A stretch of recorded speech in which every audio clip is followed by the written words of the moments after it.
你在酒店遇到女友和其他男人开房，可你非但不生气，还送上保护措施，并叮嘱他们要注意安全，但男人却不领情，还邀请你进房间观战。于是你愤怒地走进房间，而你之所以有这种心理，是因为在进酒店的那一刻，你觉醒了一个能看到别人身上疾病怪的金手指，而王强身上正骑着一只硕大的梅毒怪，等级高达20级。这时路遥也不再伪装，张口对你恶语相加：羽凡，你每月送外卖赚的那5、6千块都不够我买化妆品的。实话告诉你，老娘光这个房间就来过10次。路遥说完，以为你会现场发怒，但没想到你一点也不生气，反而在心里冷笑：他喵的臭标志，接下来有的你受的。路遥，祝你玩得愉快。你离开云顶大酒店后，路边看到个不停咳嗽的路人，脑袋上顶着个1级感冒怪。这时系统页面弹出，询问你是否要战斗。你出于好奇就选择了是，瞬间你进入到了另一个世界。对面站着一只白色北极熊，头顶上亮着血条，然后你发现自己头顶也有个血条。这时对面的熊向你冲来，你本能的躲闪，却发现自己无法移动。被打后，一个10的红色数字在你头顶跳了出来，紧接着对面的感冒怪不动了。这时你发现自己能动，于是本能的一拳砸在对方头上，对方血条减少12，这就是典型的回合制战斗。你们就这样反复攻击对方，直到你血条剩下10点时，感冒怪血条清空，轰然倒地。战斗结束，获得10点经验值，等级提升至2级。恭喜宿主解锁物品库，解锁装备库。恭喜宿主战胜1级病毒感冒怪，获得技能强壮。随后场景转换，你回到了原来的马路牙子上，原本咳得像那啥一样的路人，突然一下子就好了。看来只要战胜病毒怪就能治愈该疾病，同时自己还能获得奖励。如果自己开家诊所给人看病，那还不得发财了。于是你将目光放到其他路人身上，可令你没想到的是，他们身上的疾病等级全都是50级往上，冠心病怪、心脏病怪、尿毒症、麾下左将军，这些全都是你惹不起的存在。看来这些现代医学都无法彻底治愈的疾病，以目前自己的实力根本就不可能战胜。现在的首要任务还是得抓紧升级才行。接着你想到个刷怪升级的好地方——仁爱医院，于是你决定先回锦绣公馆稍作休整。结果在楼道遇到了美女房东，但你没想到对方竟患有乳腺癌，年纪轻轻就得这种病，真是可惜了。不过这个乳腺癌大军马前卒代表什么？算了，先不管了。10级病毒怪也不是现在的我能打败的。有空去医院做个检查吧。话音刚落，你就急忙走进了房间。柳如烟听后一愣，她确实查出了乳腺癌晚期，可羽凡这家伙是怎么看出来的？刚进房间，你就看到了好基友陈浩，他身上有好几种疾病，其中最显眼的就是软软怪。这家伙整天跟我吹嘘，没想到啥也不是。于是为了兄弟的幸福，你毅然决然地开启了与软软怪的战斗。对面是一条软趴趴的蚯蚓，战斗方式和之前一样，都是回合制，毫无悬念。你赢下了比赛。这次对方身上爆出了一把弯刀。恭喜宿主获得装备弯刀，装备后可增加15点攻击力。战斗结束，你回到了现实世界。不知情的陈浩忽然感觉下半身轻了几分，像是充满了力量。凡哥，一会儿去梦巴黎洗浴吗？我请你。你自己去吧，我可不去。去拉倒，自己去。第二天，你按照规划来到仁爱医院，忽然一道熟悉的声音在你身后响起：都分手了，你他妈的还跟踪我！来人正是路遥。原来他今天醒来就发现下面长了很多小疙瘩，又痛又痒，于是来医院检查。哈哈哈，果然是梅毒怪发作了，就是不知道其他3人有没有中招。下一步，不远处就传来了一阵怒吼：他喵的李刚肯定是你！谁不知道你整天出去跟人乱搞？用脚后跟想想都知道，肯定是路遥啊！他可是出了名的公交车。你望着这一切，却是笑而不语。于是你来到几人身边，准备安慰一下他们。其实这病根本没有那么可怕，你们只要每天按时吃药，坚持锻炼，平时牢记和合，加强营养，久而久之就死了。说完之后，你转身潇洒离开，只留下他们3人在原地瑟瑟发抖。之后你来到儿科门口，开始了你的升级之旅。到1级贪吃怪，宿主是否战斗？战斗。就这样，你在医院刷了一整天的怪，等级来到了7级，装备栏也多出了很多装备，背包里摆满了各种打怪掉落的肉类。物品栏有个好处，那就是里面的时间绝对静止，根本不存在过期这种说法。但有个缺点，就是不允许存放活物。此外，你还获得了一本金色技能书《金针刺血》，具有止疼扶正气的效果。学会后，你准备回到公寓休息。在楼道又遇到了柳如烟，对方张口就是要请你吃饭，于是你带着陈浩跟着柳如烟来到了一家胡同口烧烤。可刚到地方，柳如烟就开始发病，痛苦不已地瘫倒在地。好痛啊！看来自己要交代在这里了。见此一幕，你立即想到了白天学习的金针刺血，立刻用银针插入对方的3个穴位。柳如烟脸色瞬间就好了许多。我只是暂时缓解了你的疼痛，有时间还是去医院检查一下吧。好的，谢谢你。饭后，柳如烟把你叫到了她的顶层豪宅，陪我度过这最后的几个月，可以把这栋公寓送给你。原来你早就知道自己的情况了。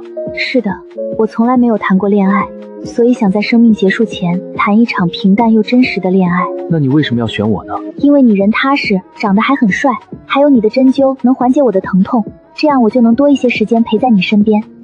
我操啊！白拿一套房还送个女朋友，这还有什么要考虑的？于是你连忙答应了下来，同时你也暗暗下定决心，一定要把他的病给治好。第二天，你早早的就来到仁爱医院升级，就这样又刷了一整天，等级来到了10级，同时也获得了一个隐藏级天赋金刚不坏，永久降低受到武士的所有伤害，并增加武士的攻击和防御，同时免疫所有异常状态，且每秒回复生命最大值21000的血。我操啊！这天赋也太强了吧！有了这天赋，就相当于有了可以越级挑战的资本。于是你迫不及待的向公寓冲去，你要去挑战柳如烟身上的病毒怪。柳如烟见你到来也很高兴。宝宝，你昨天给我扎的2针，我今天一整天都好舒服。别急，等会儿还有更舒服的。话音刚落，你直接拉入战斗乳腺癌大军。马前卒是一只斑斓猛虎，血量有2000，你手持利刃砍向老虎，血量减少250，这天赋果然厉害。随后老虎对你发起进攻，在天赋的加持下，你只掉了20血量。就这样你们来回战斗了数千回合，你成功击杀了马前卒，同时获得了装备白虎装。白虎装备动技能每升1级，永久增加10点全属性，当前等级1级。紧接着柳如烟身旁又出现了一个20级的疾病怪。20级乳腺癌大军百夫长，宿主斩杀后可延长柳如烟2年寿命。果然癌症没那么容易治愈，估计后面还会有一长串怪在等着自己。不过这也让我看到希望了。此时的柳如烟不知为何，感觉身体轻松了不少。什么情况？难道这就是爱情带来的力量吗？然后柳如烟牵起你的手，朝着卧室走去。一番激战过后，你望向柳如烟，不禁呆愣在原地。我操，竟然又多了个100级的不孕不育怪！这柳如烟上辈子到底做什么了？这辈子要让她受那么多苦呢？次日凌晨，你再次来到仁爱医院准备打怪升级，但你却发现这里多出了很多保安，医院收入突然下降1/5，很多病人刚挂完号病就好了。院长怀疑有人在这里非法行医，今天你们一定要给我好好盯着。与此同时，一辆医疗推车急匆匆来到你面前，出血点太多，再不止血，恐怕会有生命危险，赶快通知李医生过来手术。见此一幕，你果断出手。你先是用金针刺血给对方止血，出血怪等级由原来的20级降到15级，之后果断开启战斗。在天赋金刚不坏的加持下，毫无意外，你战胜了对方。恭喜宿主，战斗胜利，奖励技能100年级推拿。这时赶来的医生发现血居然完全止住了，手术时不要拔下这根针，它具有止血止疼的效果。你嘱咐道。医生听后很是疑惑，可手术要紧，他也没再说什么。就在这时，病人家属过来表示感谢，因为他们清楚地看到了，是你一针扎下去之后，病人的血才止住的。定睛一看，发现来人正是你的高中同学周正，受伤的是他当警察局长的父亲，在抓捕罪犯的过程中被捅了好几刀，幸亏你及时出手。周正和你约定手术后好好聚聚，你答应了下来。之后又开始继续刷怪升级。等到傍晚要回去的时候，你的电话响了起来，是周正打来的。原来他的父亲手术后一直昏迷不醒，医生说要进行2次手术，但存活率不足时，在这命悬一线的时刻，他马上就想到了你。闻言，你立即赶到了病房，定睛一看，20级精英怪气血亏损怪，你瞬间明白昏迷不醒的原因是气血不足。本来你对战胜20级的精英怪还没多大把握，但是有了早上的经验，你知道可以先用金针刺血降低病怪等级，于是你表示可以一试，可医生却打断了。真是可笑，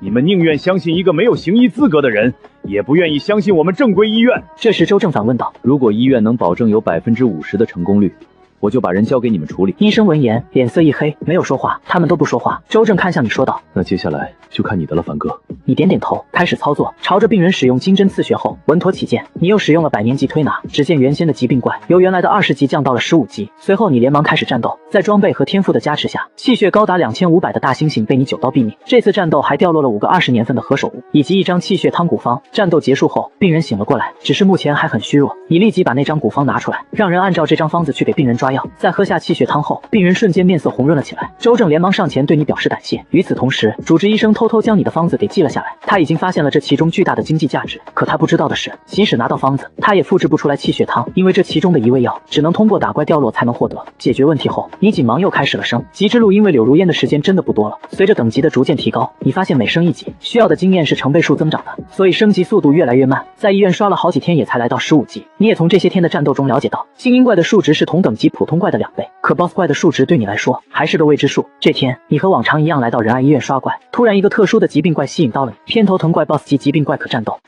我操啊！终于可以和 BOSS 怪战斗了！于是你连忙开启战斗。也在此时，眼前突然弹出一个提示，与 BOSS 级疾病怪战斗需要先使用金针刺血。啥情况？怎么还有前置条件？无奈你只能假装向对方表明自己是中医世家，可以用针灸的方式帮对方减轻头痛。在征得对方同意之后，你将银针扎进了男子的3处穴道，之后成功进入了战斗。偏头疼怪等级10级 ，BOSS 级气血5000，不愧是 BOSS 级。要知道同等级的普通怪气血撑死1000，BOSS 怪直接是他的5倍。对面率先向你发起攻击，只听砰的一声，一个50的数字出现在你头顶。果然厉害，哪怕自己有金刚不坏的天赋，竟然还扣除了50点血量。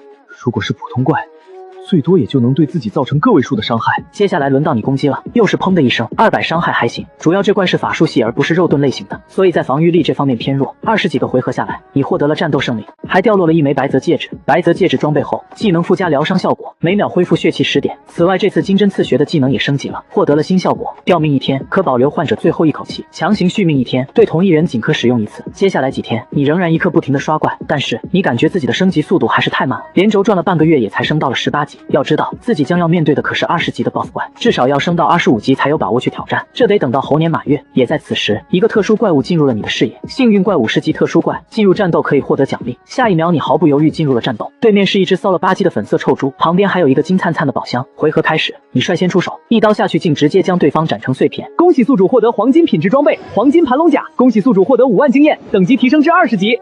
我操啊！这幸运怪可真不是盖的。最后你连忙查看起黄金盘龙甲，黄金盘龙甲装备后防御1000，气血2000，格挡200，附带技能金刚，增加自身50%的防御效果。看着面前的黄金盘龙甲，你顿时感觉可以和乳腺癌大军百夫长一战，于是紧忙回到锦绣公馆。到家后，你先是给柳如烟针灸，降低了怪物的战斗力，之后进入战斗，对面是一只更凶猛的白虎，乳腺癌大军百夫长20级 BOSS 怪，气血2万。对面率先发起攻击，巨大的爪子落在你身上，造成了110点伤害，但因为你有着高额回复效果和新装备，实际只掉了45点血量。接下来轮到你攻击，砰的一声，对方扣了2000滴血。2小时后，你靠着黄金盘龙甲的高额格挡和恢复，艰难的拿下了胜利。紧接着，柳如烟身旁又出现了一个新的疾病怪，乳腺癌大军千夫长30级 BOSS 怪，战斗胜利后可延长3年寿命。就知道没那么简单，不过现在终于可以喘口气了。之后的大部分时间，你都和他待在一起，只是偶尔外出打怪升级。这天，你和往常一样来到医院，一眼你就发现了人群中的一个特殊怪符怪，特殊疾病怪。可战斗，你毫不犹豫地开始战斗。眼前的符怪是一条金色神龙，和先前遇到的幸运怪一样，一击就打碎了对方。恭喜宿主获得宝物龙珠，龙珠效果永久加强当前1倍全属性。附加技能驯兽，驯服目标忠诚度100%，并增加宠物全属性3倍。在先前打怪升级的时候，你就发现了有些家养的宠物旁边出现过一些可驯服的面板，不过当时你并不明白那是什么意思。现在看来自己有望驯服宠物和自己并肩战斗，而且有了驯兽这个技能，我驯服的宠物忠诚度都是100%，这可真是走狗屎。完成了今日的升级任务后，你打算开车回家，可行驶到一半，周小小就给你打来了电话。周小小是周正的妹妹，同时也是你们高中时期的校花，之前你救了她的父亲，直到今天她还对你记忆犹深呢。喂，是凡哥吗？是，有啥事啊，小小？是这样的，我在当地开了个美容会所，有一个100万粉丝的大网红，在我们这美容后就长了满脸痘痘，于是他向我索要天价赔偿，不然就全网曝光。但是我很清楚，我产品根本不可能有问题。听我哥说你医术高明，所以我想着你能不能来帮帮我？你毫不犹豫地答应了下来。来到现场后，你一眼就从那个女网红身上看到了一个显眼的疾病怪，整容怪特殊疾病怪，等级5级不可战斗。显然他没少在自己身体上花钱，可他在全网力的人设却是纯天然，无科技妈生脸。随后你把周小小店里的美容产品涂在自己皮肤上，如果产品对皮肤有害，系统就会跳出伤害提示。可过了好一会也没出现提示，说明产品是绝对没有问题的。那问题肯定就出在女网红 Coco 身上。再仔细一看，她身上果然还有好几种疾病怪，便秘怪10级 BOSS 可战斗，痔疮怪10级 BOSS 可战斗。你瞬间明白了，她脸上长痘痘的根本原因，就是因为这2个 BOSS 级别的疾病怪导致体内毒素堆积。此时的 Coco 仍在以全网曝光为威胁，索要天价赔偿。特么的还要不要脸啊！下一秒你直接指出她的胸是充绒的，鼻子是垫的。Coco 闻言瞬间呆愣在原地，要知道她可是前不久才去棒子国整的，这件事连她的经纪人都不知道。见你有点真本事，她也只好服软。这件事我可以不追究，但是我脸上的痘痘，你们必须给我治好。你朝着 Coco 解释道，导致你脸上长痘痘的根本原因，是因为你长期便秘。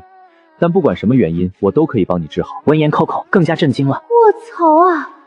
这些隐蔽连我的生活助理都不知道，他是怎么知道的？我答应你，只要你可以帮我根治这些病，我不仅不追究此事，还可以帮美容店免费代言。于是为了帮周小小解决麻烦，你答应了下来。随后你拿出银针扎在她的脸上，并趁机开启了战斗。紧接着意识空间里，那只长得像狮子的便秘怪朝你冲来，只听啪的一声铃，没办法，在宝物龙珠的加持下，你的防御值已经达到了7000。眼前这些低等级 BOSS 怪根本不可能是你的对手，结果毫无悬念，一个回合你就取得了胜利。与此同时，现实中的 Coco 只感觉一股滔天的便意涌来，立即捂住屁股狂奔向洗手间。10分钟后 ，Coco 神清气爽地走了出来。没想到你小子年纪轻轻，竟然那么厉害。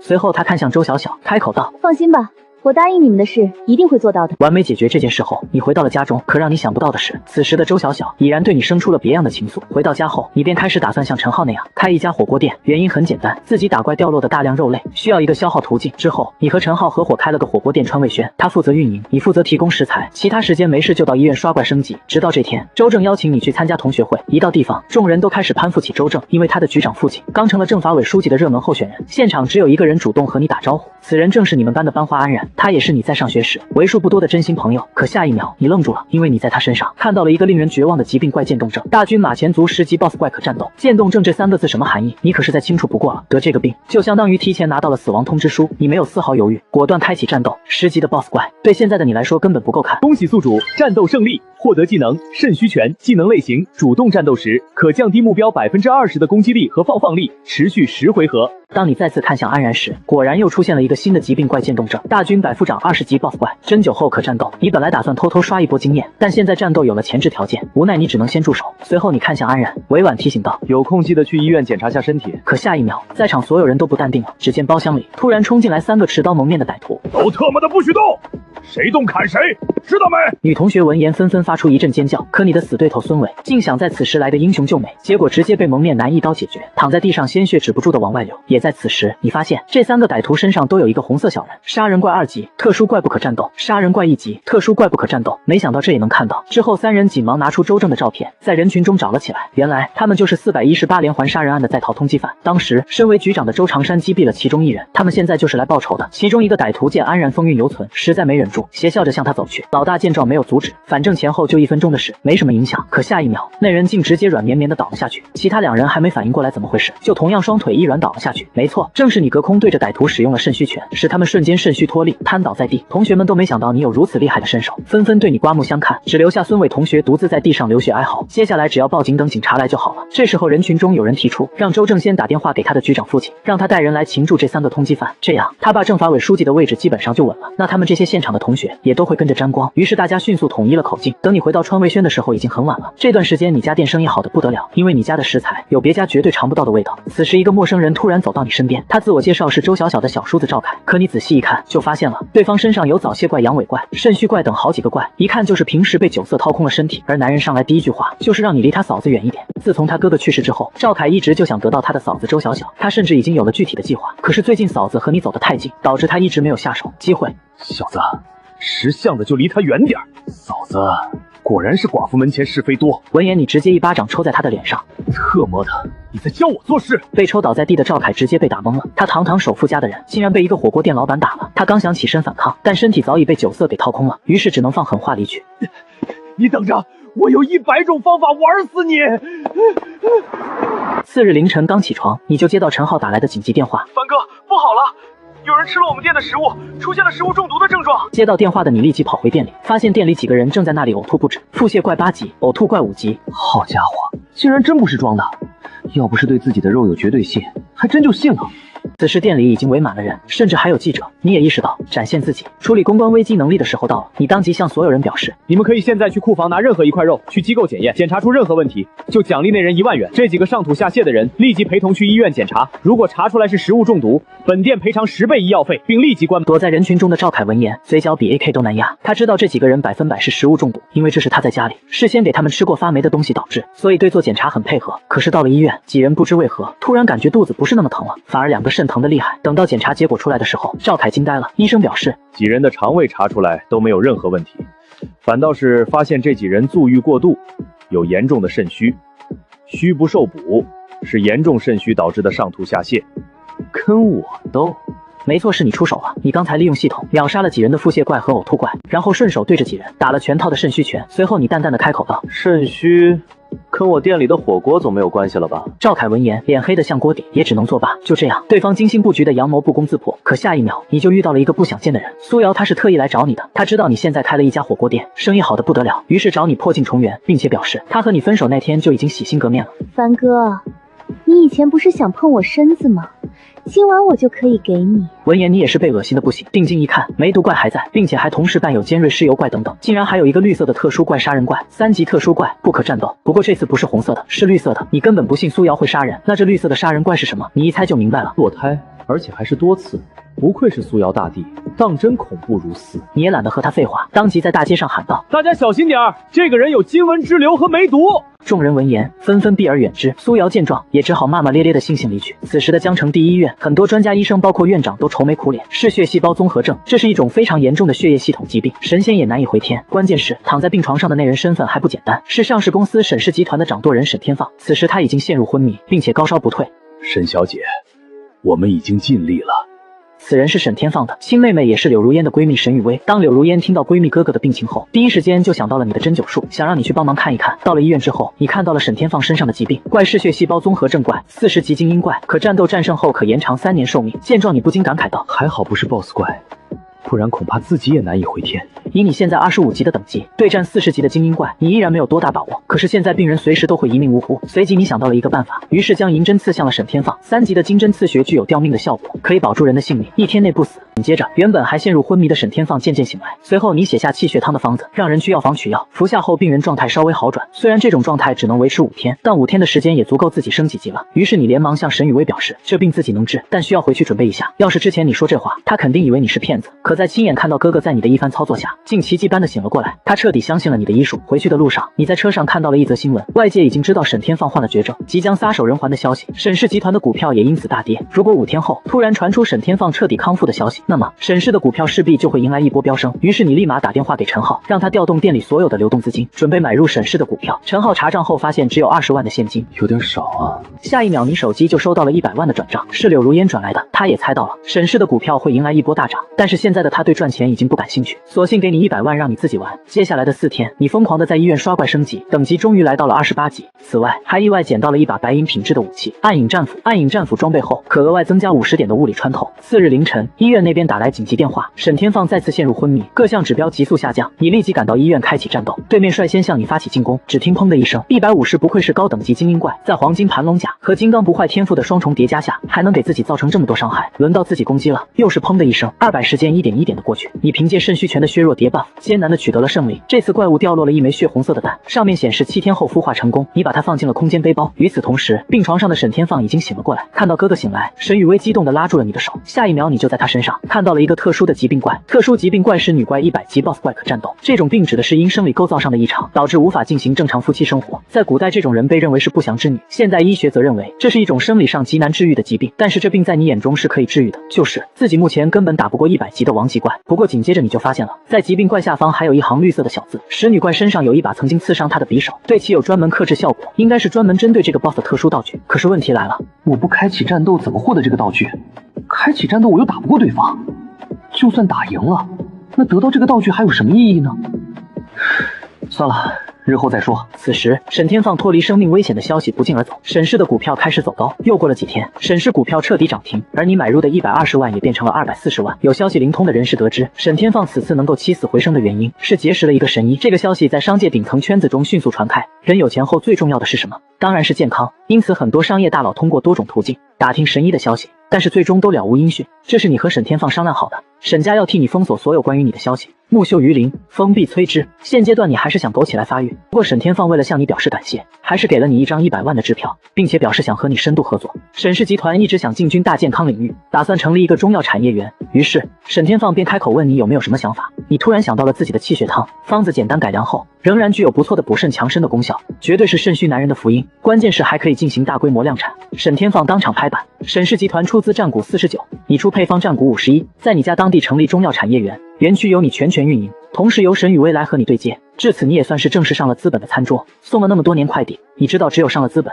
这张桌子才能摇身一变成为棋手，彻底改变命运。7天过去了，此时的你手中拿着那枚红色的宠物蛋，它的孵化周期已经结束。随着金光闪过，一只熊猫模样的小动物出现在你面前。黄金级宠物大熊猫，等级1级，气血1000，攻击100，防御500。第一技能冰冻攻击时，有10概率冰冻住目标，被动技能受到的伤害减少30%。宠物气血与主人气血共享，当气血全部耗尽才会结束战斗。见状你直接呆愣在原地，这是直接增加了一个作战单位啊！对面在他的进攻回合时，只能随机挑选你和宠物之一进行攻击，相当于有人分担了你的伤害。但是在他的防守回合，他需要同时承受你和宠物的攻击。卧槽，简直爽歪歪！以前你一直觉得打高等级的怪遥遥无期，因为后期提升等级实在是太困难了。但是现在有了这只宠物就不一样了，所以现在当务之急就是先把它的等级给升上来，因为宠物的经验条和你是相互独立的。所以你只能把经验独享给熊猫。好在它升1级需要的经验比你少，刷了整整5天，终于把宠物提升到了28级。你连忙往家中赶去，迫不及待的想和柳如烟的乳腺癌大军千胡斩干一下。开启战斗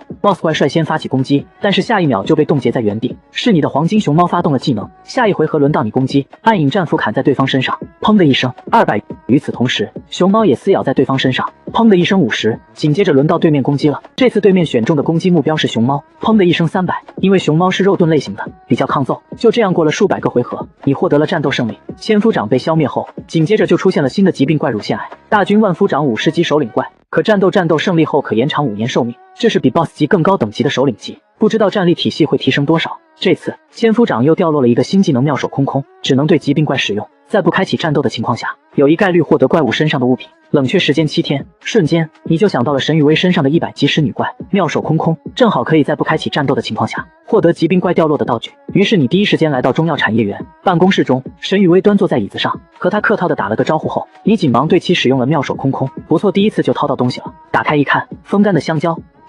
特妈的，这是什么鬼？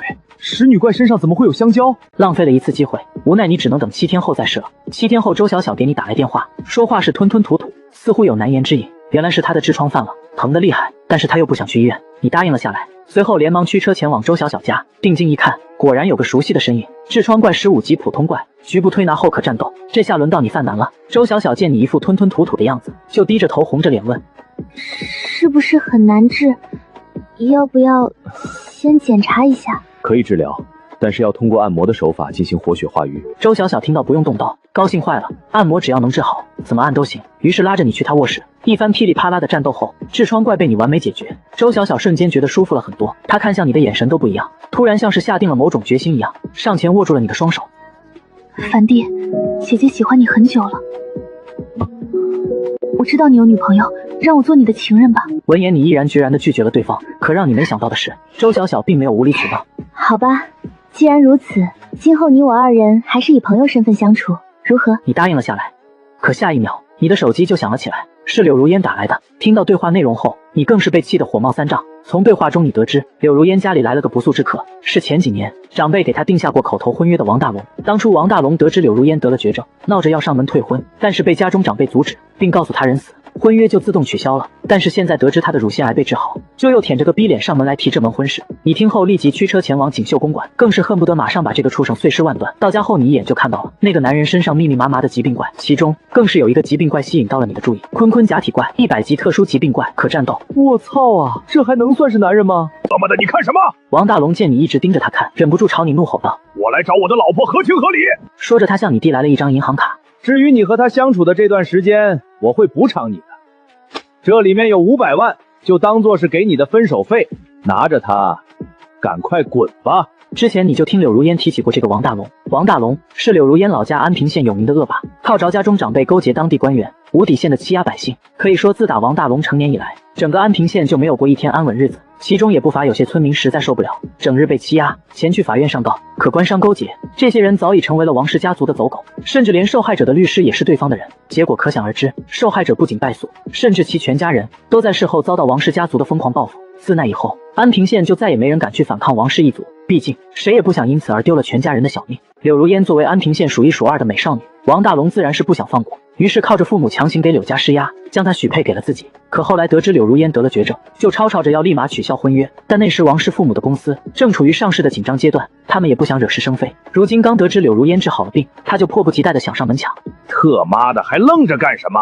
赶紧拿钱滚蛋！见你还是不为所动，王大龙更是怒火中烧。闻言，你心里更是盘算着要如何整治这个人渣。虽然可以直接把人做掉，然后再放进背包毁尸灭迹，但这显然是有点太便宜他了。忽然你灵光一闪，有办法了。说着，你连忙对王大龙的坤坤假体怪开启战斗。虽然对方高达100级，可你却丝毫不虚，因为你知道这种特殊的高等级疾病往往都是徒有虚名，就像之前遇到的福怪和幸运怪一样。不出意外，坤坤假体怪被你轻易解决，而一切也和你预料的一样。见眼前的王大龙脸色铁青，十分痛苦的捂着裤裆瘫倒在地，不停抽搐。我操啊！发生什么事了？怎么好像感觉我没了？柳如烟见状，捂着嘴开口道：樊哥，你干了什么？闻言，你立即装傻充愣。这我哪能知道？我又不是神医。见目的已经达成，你紧忙拨打了120。你可不想让这个畜生就那么轻而易举的去世。就这样面对王大龙的来势汹汹，你甚至一句话都没说，就化解了这场危机。可事情又怎会像你想的这样简单？次日凌晨，王大龙半死不活地躺在病床上。特么的，这其中肯定有问题！老子花200万做的假品，怎么可能说没就没了？紧接着，王大龙就给王德发打去了电话。爸，我的没了！王德发听后一脸无语。特么的，你在说什么玩意儿？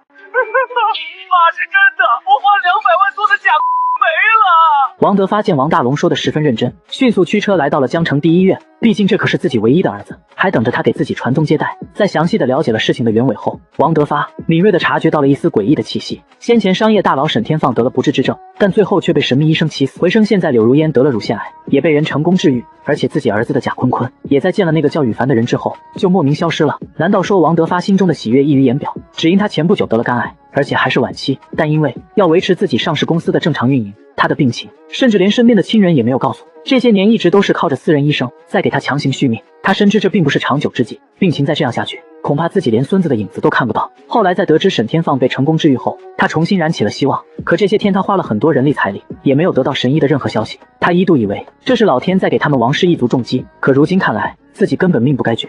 你知道那个叫羽凡的人现在在哪儿吗？这还不知道？王大龙一听，以为老爹这是要迫不及待的给自己报仇，于是连忙拉着老爹带上一车面包人，朝着你所在的锦绣公馆驶去。与此同时，沈天放向你打来了电话，因为你二人合伙开办的中药产业园被当地政府评为了年度10大优秀企业之一，产业园因此股票大涨，同时也在网络上引起了一阵中药养生热潮。于是沈天放便打算带着沈雨薇，借着这次机会对你正式的表达救命之恩。闻言你没有拒绝，毕竟自己老婆还是他妹妹的闺蜜，也没有什么不合适的。可刚挂断电话，敲门声就响了起来。我操啊，哥们儿，你是曹操吗？怎么说到就到？刚打开门，王大龙就气势汹汹地冲了上来。特妈的，昨天的事儿一看就是你在背后搞鬼！老子今天不让你磕头道歉，我就不姓王！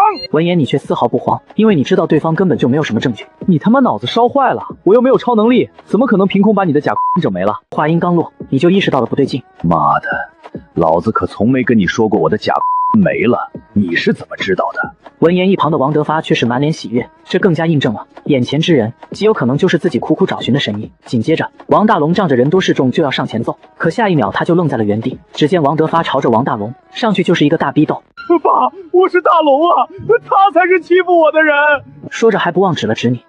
特妈的敢对神医不敬，打你都算轻的！王德发心里十分清楚，眼前之人竟有治愈癌症的神迹，自己这些凡人根本不可能是他的对手。等到神医亲自出手，恐怕到时候自己儿子非死即残。于是便想着先替你教训下王大龙，以此来博取好感。可令王德发没想到的是，自己这个举动竟直接导致了王氏一族的灭绝。他怎么会知道我的身份？本来还想着给王大龙一个教训就好，但现在为了以绝后患，只能把王氏一族给除掉了。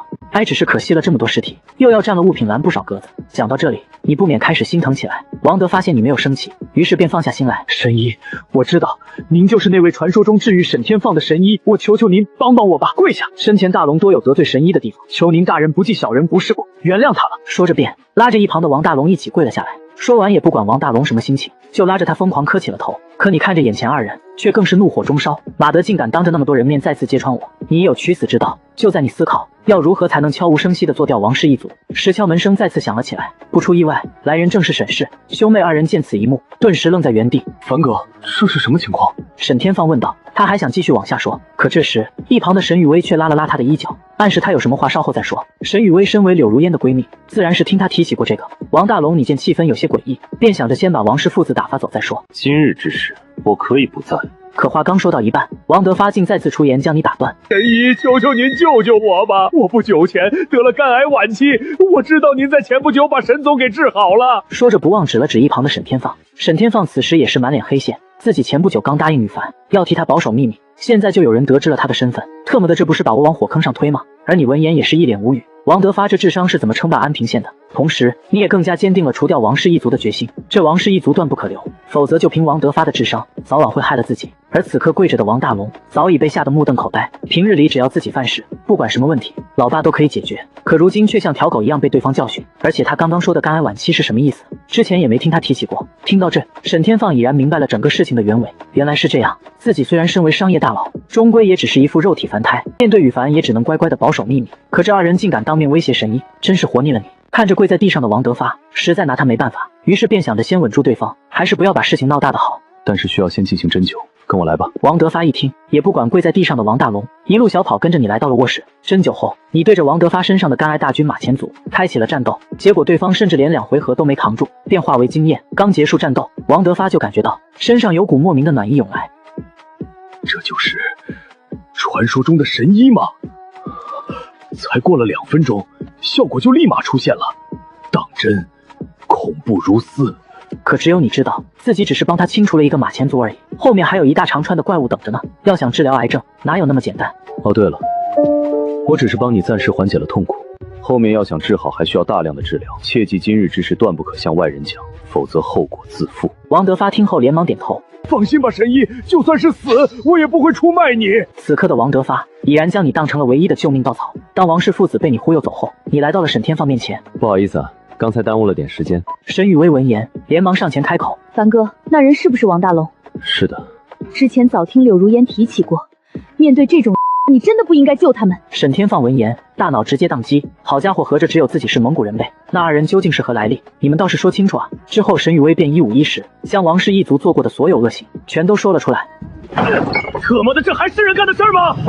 生气之余，沈天放也意识到，这绝对是一个在你面前立功的大好机会。像沈天放这号人物，就算是放眼整个龙国，那也是商界数一数二的翘楚。拿捏一个小小县城的地头蛇，他还是十分有把握的。随即朝着你开口了：“凡哥，需不需要我动用关系帮你除掉他？”闻言，你开始思考起来，这倒也是个办法。毕竟王氏家族人多势众，自己一个人能力有限，而且目前最重要的就是要尽快除掉王德发，避免他把消息散播出去。短暂思考过后，你看向沈天放，开口道：“可以倒是可以，但是你有什么办法可以合法或者悄无声息的除掉他们？毕竟现在这个社会，出人命还是会闹出不小动静。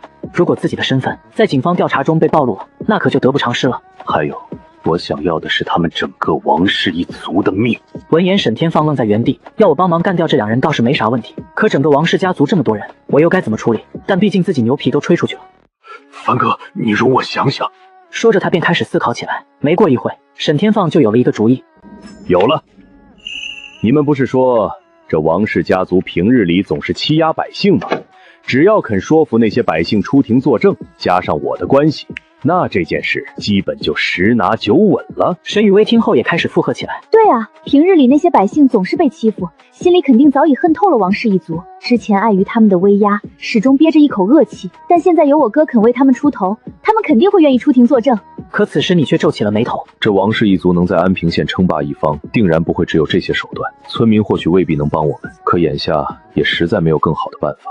好吧，那你们行动小心点，有需要我帮忙的地方尽管提就好了。在听到你的答复后，沈天放更是表示，不出1个月，自己定能铲除整个王氏。可事情又怎会像他想的这样简单？王氏一族能称霸安平，可不仅是靠着王德发，其背后还有王母在撑腰。此人精通算计，最能拿捏人心，平日里一副和蔼可亲的模样。可村民们都知道，每次王大龙出事，那些阴险恶毒的伎俩，无一不是王母的主意。平时和王德发一个唱白脸，一个唱红脸，闹得整个安平县鸡犬不宁。此人做事心狠手辣，有勇有谋，在王氏一族的重要性不言而喻。果然如你所料，时间刚过1周，沈天放就给你打来了电话。电话中，沈天放表示，自己在第3天的时候，就靠着人脉，掌握了大量王氏家族违法犯罪的证据。只要村民可以出庭作证，就可以将整个王氏一举歼灭。而那些村民听到有大人物肯为他们出头，顿时满心欢喜地答应了下来。他当时就觉得这件事情已经10拿9稳了，还找了大量的记者。可直到今天，眼看着法院就要开庭，原本那些答应出庭作证的村民却全都变了卦，纷纷表示自己根本就不认识沈天放，也没有被王氏家族欺负过。其中更是有一个小女孩表示，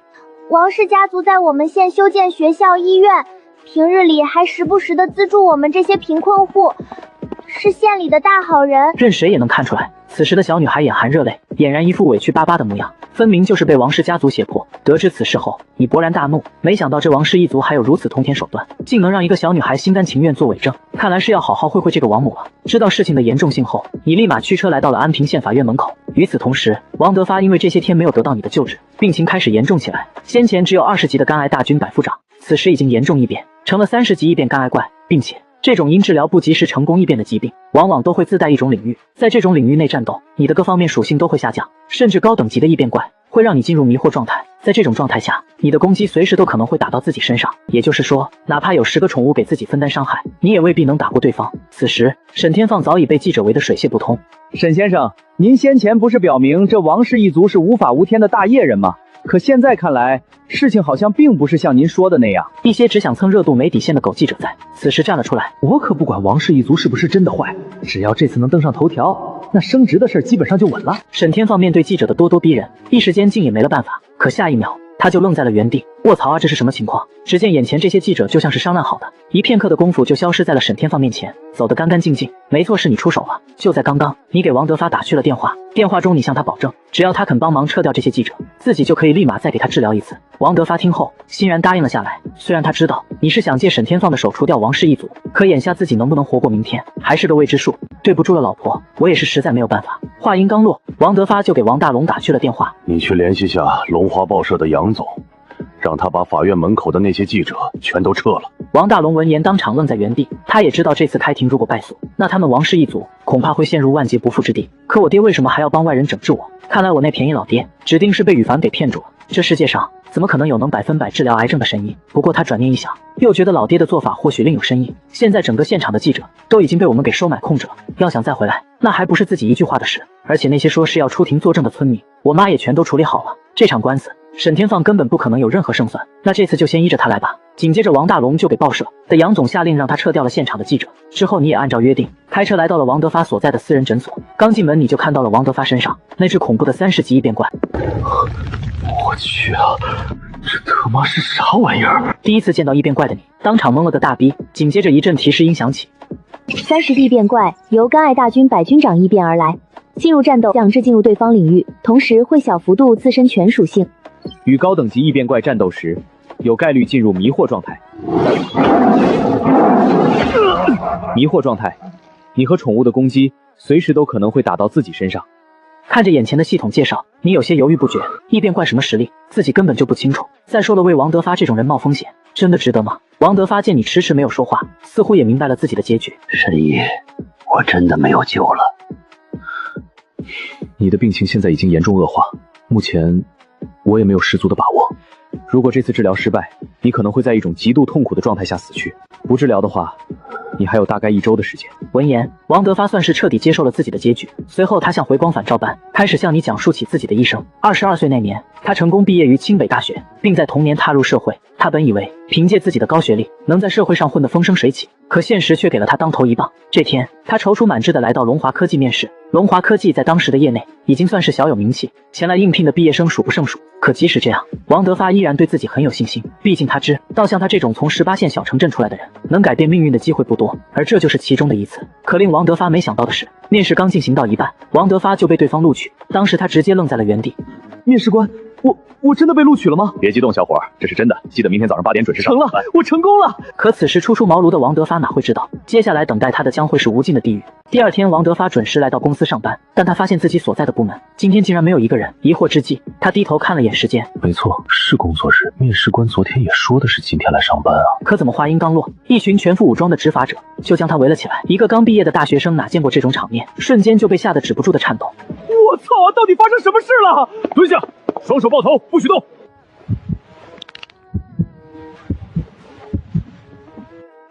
之后，王德发就被以窃取公司机密为由判了3年。后来他才得知，原来是公司高层为了巨额利益，将他们的底层代码偷出去，交给了竞争对手。可老板得知此事后，却根本拿他没有办法，因为此人是老板的小舅子。这些年靠着和老板的这层关系，小舅子平日里就经常欺负同事，利用职务之便向下属收取好处费。老板一直以来都是睁一只眼闭一只眼，可如今底层代码被窃取这件事，早已超出了他能管辖的范围，弄不好是要进去踩缝纫机的。生气之余，他也在为小舅子想办法。幸好代码被偷这件事，公司还没有人发现，或许自己可以利用天地面试做个局。于是王德发就成了那个倒霉的替罪羊。3年牢狱之灾结束后，王德发算是彻底明白了社会的险恶。他发誓要让这些欺负过他的人付出100倍的代价。同时他也在这时遇到了龙华科技的前任财务，他因为帮老板做假账被判了1年，而这人就是后来的王妈翠莲。之后2人凭借着超高的专业水平，在业内混得风生水起，并顺利收购了龙华科技，也让原来的老板付出了应有的代价。之后的几年，2人企业越做越大，他们的心态也发生了翻天覆地的变化。屠龙者终成恶龙也在此时彻底应验。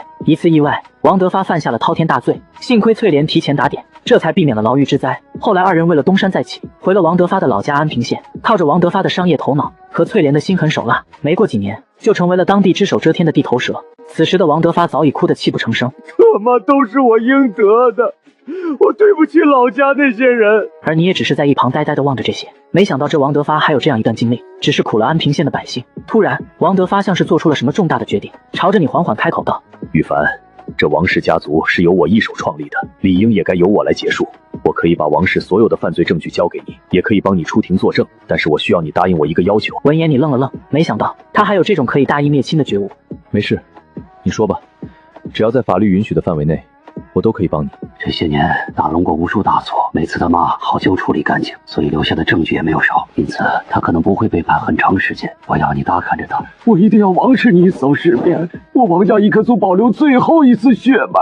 神医闻言，你有些无奈，但为了大局还是答应了下来。我可以答应，但如果是他自己作死，那我就没有任何办法。之后，你带着王德发驱车来到了法院。翠莲看到王德发来了，脸上的喜悦溢于言表。没想到这老头子平日里神龙见首不见尾，一有事他还真能上。可直到开庭的那一刻，他才明白王德发根本不是来救他们的。不出意外，在无数铁证和王德发的反水帮助下，整个王氏家族被一网打尽，安平县也恢复到了往日的和平。而你也和柳如烟没羞没臊的过了一段安稳日子。这段时间，你通过打怪升到了40级，同时你也在一次打怪中了解到了有关太古之虚的消息。太古之虚，传说中上古神明修炼时留下来的遗迹，进入其中修炼可快速提高等级，同时有概率获取更多神之秘文。看到这里，你有些惊讶，先前你有幸获取过一条神之秘文，秘文中提到，面对因恶化而产生的异变怪事，可通过收集4圣兽遗物来消除其领域带来的负面效果。4圣兽是什么？还有自己要怎么才能获取他们的遗物？如果当时王德发的30级干爱大军百夫长没有领域的话，自己绝对有把握可以战胜他。算了，可能这就是命中注定吧。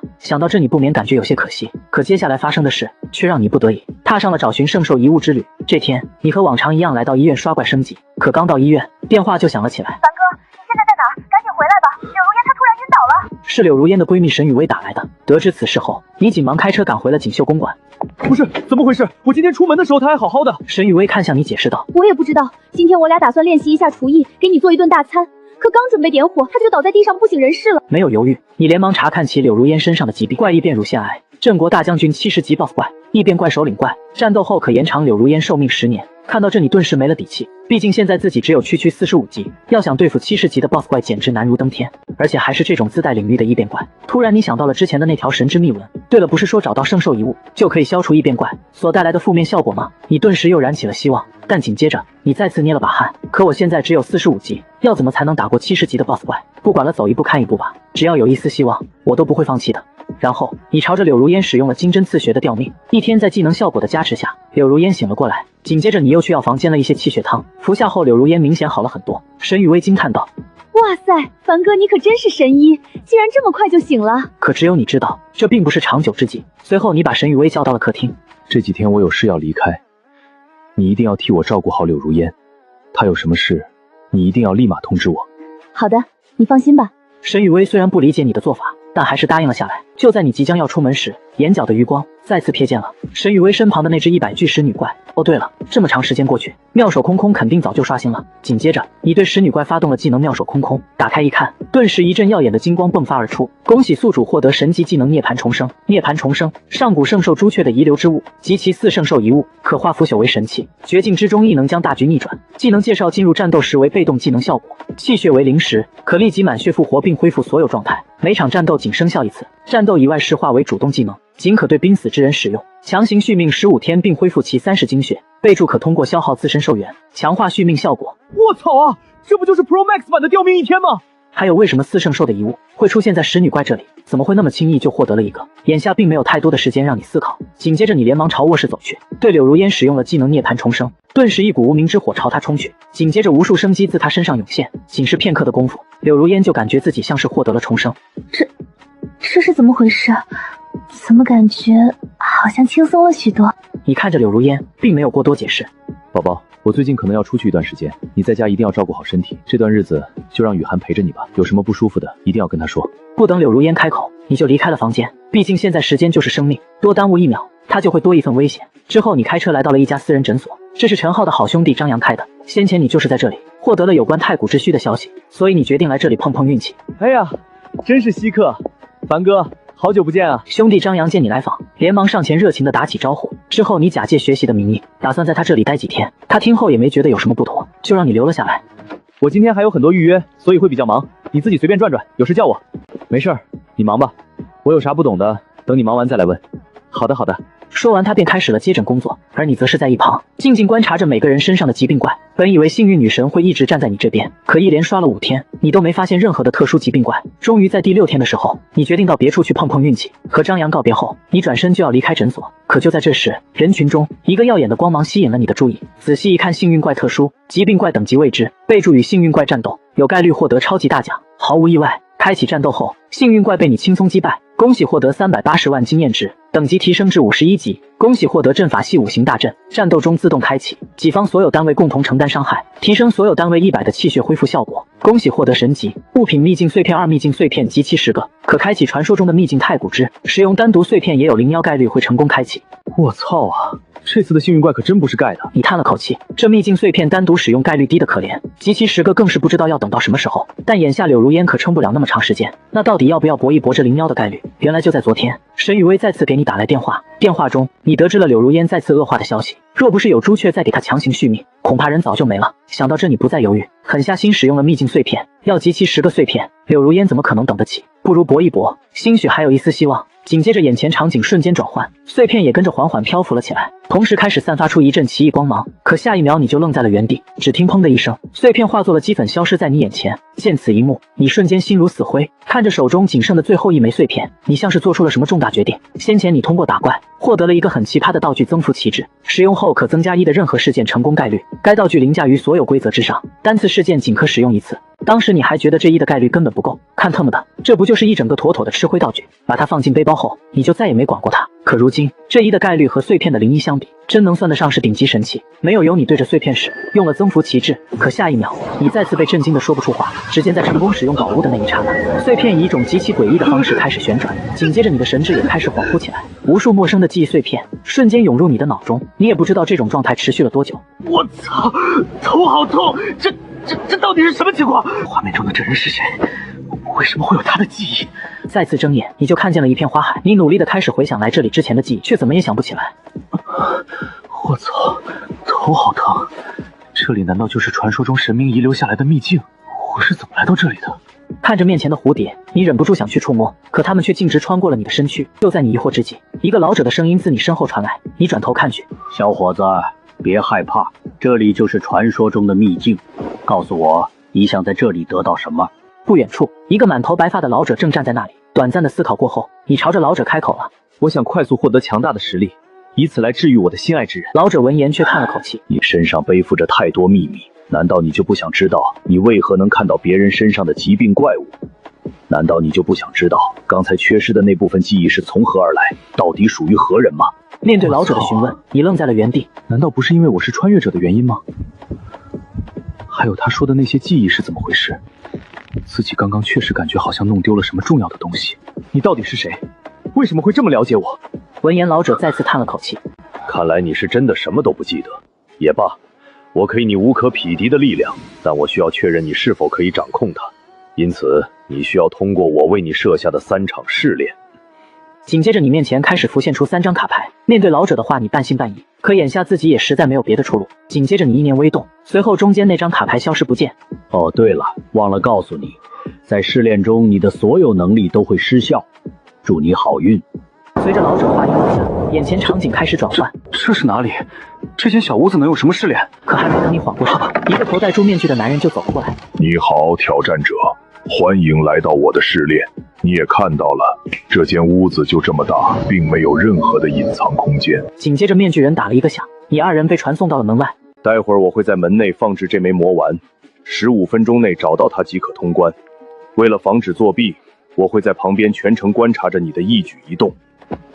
准备好了吗？听到这里，你隐约感到了一丝不对劲，感觉有些奇怪，但又说不上是哪里不对。短暂思考过后，你便已经有了一个大胆的猜想。该不会真就这么简单吧？算了，还是稳一点比较好。我准备好了。话音落下，面具人闪现到屋内，放置好了魔丸。好了，进来吧。随着面具人抬手，你也被传送到了屋内。计时开始，刚开始，你的注意力都放在了一旁的货架上，可随着时间1分1秒的过，你甚至连魔丸的影子都没看到。这时，你想到了刚才自己那个大胆的猜想，看来只能是这样。谋完就藏在你身上。闻言，对方先是一惊，后又平静了下来。不愧是传说中的天选之人，破解我这种试炼就和玩游戏一样。恭喜你，通过了我的试炼。说着，他唤出一个精灵朝你缓缓飞去。这是密语精灵，它会在接下来的试炼中给你帮助。话音刚落，他就消失在你眼前。看着身旁的精灵，你一脸懵逼。他刚才说的天选之人是什么意思？怎么感觉他们每个人都知道我的身份，只有我被蒙在鼓里？还没等你多想，下一秒你就被传送回了秘境。没想到这么快通关了第1层试炼，看来你比我想象的还要强一些。那是自然。没有犹豫，你连忙选择下一张卡牌。场景瞬间切换到一片虚无的空间，中间悬浮着一个棋盘，而棋盘对面站着一个头戴金面具的人。欢迎你来到我的试炼，挑战者。我的游戏规则很简单，黑白棋子各50颗。游戏开始，你需要将全谱子放进碗中，至于如何分配由你决定。分配完毕后，我会使你短暂失明，同时你需要先选择一个碗，然后从这个碗中选出黑色棋子，成功选中黑子，就算你赢。听到这里，你意识到这并不是一个简单的运气游戏。短暂的思考过后，我准备好了，开始吧。话音刚落，开始。你将所有白棋和49颗黑棋全部放在同一个碗中。等等，你犯规了，必须要把棋子分配到2个碗内。别着急，我还没结束呢。还没等面具人说完，你就打断了他。紧接着你拿起最后一枚黑子，放进另一个碗中。好了，我结束了。这样分配有个好处，一旦选中，那个只有1颗黑子的碗将会直接胜利。即使没有选中，另一个碗里也有接近一半的概率是黑子。见此一幕，面具人有些惊讶。不愧是天选之人，当真和其他人不一样，有点意思。下一秒，面具人抬起手臂，顿时一股黑色雾气笼罩在你眼前，使你失去了所有视野。然后面具人开始摇晃碗，没一会，面具人摇晃结束，将2个碗放在你面前。好了，你要选择哪个碗？是你左手边的，还是右手边的？闻言，你稍作迟疑。那就选左手边吧。虽然你有些实力，但貌似运气好像并不怎么好。听到这，你却嘴角扬起一抹邪笑。现在，请你从碗中选择棋子。没有犹豫，你随手抓起5个棋子。我手中有黑色棋子吗？你朝着面具人问道，可他却沉默了起来。这怎么可能？怎么可能有人的运气会这么好？对面迟迟没有传来声音，你便已经确定了，手中的这5枚棋子很有可能都是黑子。随后你将棋子一颗一颗丢下，留在手中最后的1颗赫然就是黑子。我选对了吗？看来你比我想象中的还要强，竟然连幸运女神都选择站在你这边。恭喜你，成功通过试炼。说着，他唤出一股光团，朝着你身旁的精灵涌去。只见精灵在接触到光团的瞬间，一股恐怖气息自他身上迸发而出。它可以使你的精灵拥有至高无上的凝聚力。至于这股力量有何用，你日后自然会。还没等你开口，面具人直接抬手将你送回了秘境。可刚传送回秘境，你就愣在了原地。我操，这是怎么回事？只见原本宛如仙境般的秘境，此刻却变成了人间炼狱。身旁的高温无时无刻不在提醒着，留给你的时间不多了。看到这，你不禁一头雾水。紧接着，你便意识到自己绝不能坐以待毙。可自打进入秘境以来，你的所有能力都已经失效，眼下你也没有其他解决办法。就在你万念俱灰时，密语精灵跳了出来。主人，我能感知到当前这场景存在大量虚无，换句话说，现在这片区域只是幻想，并不会对您造成这么热的高温山区还只是幻想，那要是真的，还能得了？听后你更是一脸懵逼，随后你望向密语精灵，还知不知道别的？要怎么做才能破解掉这个幻想？精灵却在此时犹豫起来。破解之法也并非没有，只不过需要您献祭心中最为珍贵之物。听后你直接大怒，我心中最珍贵之物，也就是那些天赋法宝什么的，如果把它们献祭出去，实力肯定会大幅下降。要知道，我来这里可是为了变强救治柳如烟的，而且这小精灵来历不明，他的话也并不能全信，就没有别的什么办法。你看向小精灵，开口道闻言，密语精灵沉思片刻，就没有别的什么办法？倒也不是没有，我可以献祭自身来为您打破幻象，可没有我的帮助，您未必能通过接下来的试炼。我能感应到，可您并不完全相信我。对您来说，献祭我也是种不错的选择。面对小精灵的话，你沉默了。对方好像确实并没有什么恶意，可如若真像他所说的，失去他自己就没办法通过接下来的试炼，那我这一趟岂不是白来了？想到这，你开始犹豫起来。短暂思考过后，你还是选择了献祭自己最为强大的天赋金刚不坏。随着一阵诡异光芒闪过，你感觉生命中好像消失了什么重要的东西。紧接着密语精灵开始施法，幻象也随之消散。我操啊！这密语精灵有点东西。话音刚落，老者自远处现身而来。不愧是天选之人，果然能在大是大非面前做出正确的选择。别着急，通过这最后一关，一切谜团自然会迎刃而解。好，那就赶紧开始吧。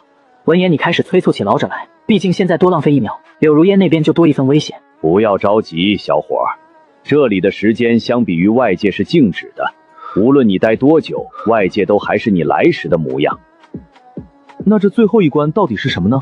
听到这，你松了口气。老者闻言，朝着你缓缓开口道：这最后一关是我精心为你设下的，而我便是那守门人。说着，老者大手一挥，一张桌子凭空出现在你眼前。试炼规则很简单，你我2人各拥有1辆赛车，这里有8张零件卡牌。可让你没想到的是，老者竟然选择了座椅。看到这，你开始认真思考起对方的动机。这老者足智多谋，如果仅是个竞速类游戏，他不可能接连拿下和速度无关的配件，这其中肯定隐藏着什么秘密。之后，一个大胆的想法出现在你脑海。最后一条规则明确说明了，只要顺利活着到达终点，就算谁赢，这个活着绝对没有那么简单。对方接连拿下和速度无关的配件，其真实目的无非就是想通过后手将赛车摆放在内侧赛道，而我要想完成比赛，就必须要拐弯。只要我拐弯，对方就可以抓住这个时机，强行加速将我撞飞，碾压出局。如果真是这样，那也太恐怖了。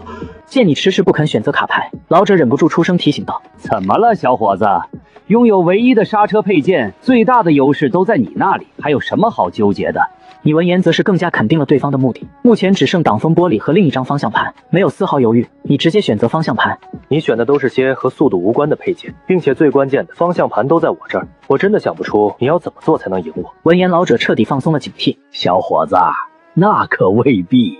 这老者足智。看着对方那副胸有成竹的架势，你就知道基本上已经稳了。选择完毕后，你2人开始对赛车改装。果然如你所料，老者选择了内侧赛道。随着倒计时结束，你2人正式开始比赛。现在只要正常行驶，不暴露自己的目的，便能稳稳拿下比赛。没过多久，你2人来到了第一个弯道。老者见时机已到，便开始猛踩油门。你知道对方没有方向盘和刹车，意识到这次加速便是他的破局之分。他想在弯道利用速度将你撞毁。没有犹豫，你紧忙踩下刹车减速避让。老者的赛车由于没有刹车无法减速，又没有方向盘无法转向，径直冲出了赛道，冲向了深渊。最终你有惊无险地完成了比赛。我操，真的好险，差点就小命不保了。话音刚落，老者闪现到你面前。